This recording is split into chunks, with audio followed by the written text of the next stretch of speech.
పెద్దపల్లి జిల్లా మంతని పట్టణంలో సామాజిక వైద్యశాలలో రోగుల పట్ల వైద్య సిబ్బంది నిర్లక్ష్యం వహిస్తున్నారని ఆరోపణలు వెల్లువెత్తుతున్నాయి. శుక్రవారం వైద్య కళాశాలకు వచ్చిన మంతని మండలంలోని శాస్త్రులపల్లి గ్రామానికి చెందిన మల్లక్క అనే మహిళ జ్వరం, రక్త కణాలు తక్కువ అవడంతో వైద్యశాలకు వచ్చింది. వైద్యులు పరిశీలించి సిబ్బందితో సెలైన్ ఎక్కించారు. కొద్దిసేపటి తర్వాత సెలైన్లోని ద్రావణం మహిళకు ఎక్కకుండా బాటిల్ నుండి మొత్తం కిందకు కారిపోతుందని వైద్యులకు తెలిపితే నిర్లక్ష్యంగా సమాధానం ఇచ్చారని బాధితులు ఆవేదన వ్యక్తం చేశారు. వైద్యుని వద్దకు వెళ్తే నువ్వు తాగి ఉన్నవని, ఏం మాట్లాడకని, ఇక్కడి నుంచి వెళ్ళిపో అని అన్నారని బాధితులు తెలిపారు.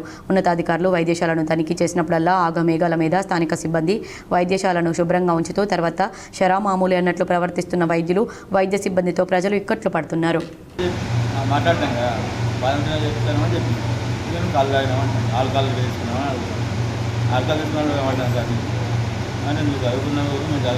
దేనికోసమైనా డాక్టర్ దగ్గర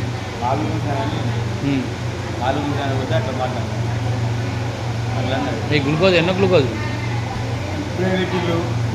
ఎన్నో గ్లూకోజ్ కాదు చెప్పినారు. ఇప్పుడే పెట్టి అది పెట్టి అది అక్కడ కారణం ఇప్పుడు తీసి పెట్టింది వాళ్ళు అంతకుముందు ఆడితే తీసి పెట్టింది మళ్ళీ ఇది ఏమైందా